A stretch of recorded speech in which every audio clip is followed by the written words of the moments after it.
I'm Doug, your tech support representative for Atlantic British, and in this video we're going to touch base on replacing the power steering lines. And this is a 1997 Defender with the GEMS engine. You'll see we have some partial disassembly here because we're in the middle of doing an update and cleanup on this vehicle. So in the process we're going to be changing the lines, and we're going to show you a few things.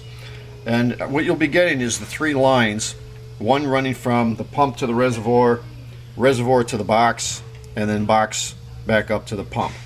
So you'll have two long lines, one transferring from the box down under along the radiator support back up inside. This will run to your reservoir here. Essentially your return line, which is why they don't put fittings on there. It's much lower pressure. These are basically a feedback from the reservoir out to the pump. These sort of run next to each other underneath the support. And then you have your shorter hose, which will run from the box down below. And you'll see the old hose comes up, curls, and then tucks into the back of the pump.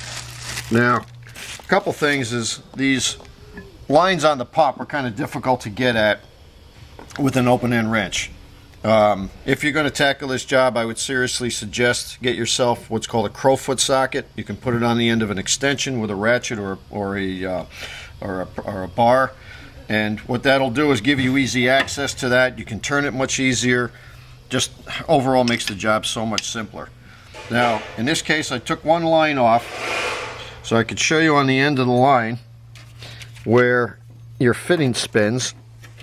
Essentially you'll break that loose with the Crowfoot and this fitting will spin. Now in a lot of cases, if you have a lot of corrosion built up, or in the case of this line, the nut's frozen on the line. We've given it a few taps, we've tried working it loose a little bit, it just is not going to work loose. Being you're going to replace this line anyway, you can take a hacksaw, or if you have access to air compressor, take a cutter, cut the line off right there, and then just take it off with a regular socket, and just you're going to discard the hose anyway. The other trick is, this line that runs into the back of the pump is actually partially blocked off by the pulley. There's only 3 bolts right there in the front. We're going to remove those 3 bolts, take the pulley off. That will give us much easier access to that line, plus open up our work area a little bit and give you some more room. Over here where you have your reservoir, there's a pinch bolt and a bracket. We're just going to loosen that pinch bolt. From that point we'll be able to raise the reservoir up a bit and get access to the clamps that hold the 2 lines on there. Now, before you do that, keep in mind where each line goes, because you have 2 lines in, both connect, and they're both approximately the same size. You have your return line, you have your pressure line. You want to make sure you don't get those mixed up on the reservoir, and we'll cover that as we go along.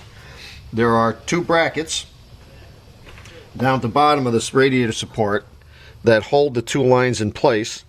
They have 5/16 or 8mm heads on them, and you can back them off to the point where you can lift the hose out, so you don't have to take them off, because if you take them out, getting that bolt started again with the hoses in place is kind of a 3-handed job. Just loosen it up so that you got enough clearance and you can lift the hose right up and out of the bracket. Same with the bottom. Alright, so essentially we've shown you what we're going to do, but the very first step you're going to take on this is you're going to slide a pan underneath this, and you're going to disconnect either one of these 2 lines, but they're at the lowest point of the system. Reason being is we want to drain the fluid out. We're going to end up hopefully losing all the fluid from the reservoir, from the lines, from the pump, and in the 2 lines above the box itself. So we've removed the one hose I've shown, we've cut the other one, and as you can see now you got a straight shot down. We're just going to put a socket on that, remove that, and that'll give us access with the new hose. So what we're going to do next, we're going to loosen this pinch bolt so we can raise up the reservoir, and then we can get at these 2 clamps so we can disconnect the 2 lines. Alright, so we need to take both those bottom hoses off this reservoir. You'll find in some cases, and in a lot of cases, you will have a worm style clamp which you'll be able to take out with a screwdriver. This, however, and this says a pinch type, which the only other way to get them off would be to cut them or to spread the tab, which we really don't have access to do either way. Now we're going to be replacing both hoses, so to make life a little bit easier, we're going to sneak in underneath and we're going to cut both of these hoses, which are rubber, nice hose cutting tool, and then simply lift the reservoir straight up and out. When we replace the hoses, we're going to use a worm style clamp you can access with a screwdriver, which then you'll be able to put this back in place and install the hoses. And up and out. The upper line, this went from pump to reservoir, and that's going to be the line, the long line, with rubber hoses at both ends. Low pressure, so it doesn't require a lot. And if you look at your old hoses, you'll see that that louse in particular is going to be the one on the left, so keep this in reference. You see there is a slight difference on these in outer diameter. They use a thicker hose. So at this point, once you get this off, we can cut these clamps off, remove that, and then we'll be able to put the reservoir back in place. In the meantime, we're going to take the clamp off the return line. You can use a straight tip stubby screwdriver because it faces directly into the radiator, so a full-size screwdriver generally doesn't fit.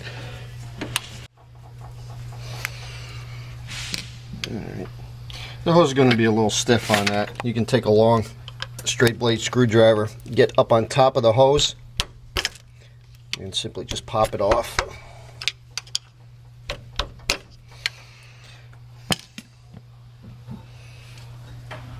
Now, again, orientation. This hose sits on top.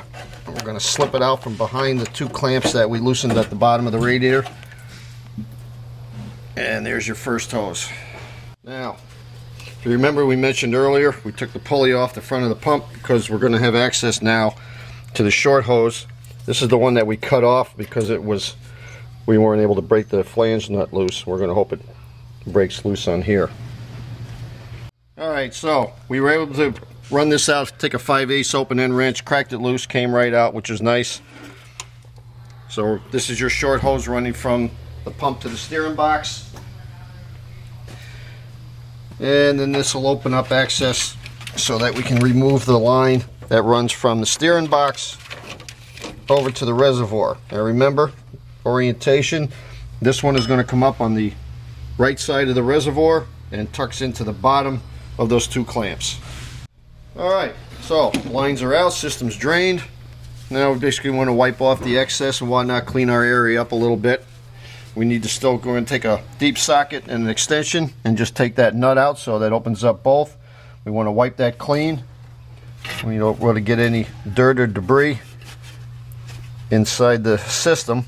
There is a filter in the reservoir, but it will only catch to a certain size, so small particles of rust or whatnot can work their way through the system. We don't want that. Okay, so we're going to wipe this down and whatnot, then we're going to reinstall the new hoses. Just to show you, this is one of the two clamps at the bottom of the radiator support that hold the two cross lines in place. Now you'll notice that in the hoses, one is much thicker than the other. Well, they build the clamps the exact same way, so keep that in mind when you go to put them, when you're locking them back down, that as you're putting the hoses in, to make sure that the correct size of the side of the clamp is on the correct hose. Alright, so we're going to show you the finished product because essentially you're going to reinstall everything just the way you saw everything come out. So if you look down here, you'll see our two new lines. Now you'll see they're close to each other. The configuration is a little bit different than what you took off, but the design is the same. And the only thing is just to keep in mind that when you lock these down, that these two hoses are not touching at this junction right here. You've got your two bottom clamps back on. Again, remember there was a large side and a small side to the clamp. You want to make sure you got that orientation correct. Lines come up, and we've put worm clamps underneath, so we're able to get at it with screwdriver from this side and this side. We could tighten those up, and all we need to do right now is we're going to tighten up that clamp for the reservoir. You're going to fill this with fluid, which is going to be Dexron 3, which is the recommended fluid from Land Rover. And the best thing is to fill this reservoir to the top. Start the vehicle. When you start it, do not put your hand through the steering wheel when you do that. When you do power steering, should you get a line cross, should you have some feedback in the system, that steering wheel can snap around and that will hurt. So reach around the steering wheel, start the vehicle, let it run for maybe only about 15-20 seconds, shut it down. You'll notice that the reservoir has been drawn down. You're going to top it off, start it again. At that point you should have a steady steering wheel, and just go lock to lock 2 or 3 times. Shut it down again, let the system settle. What will happen is all the air in the system will rise and bleed out through the top.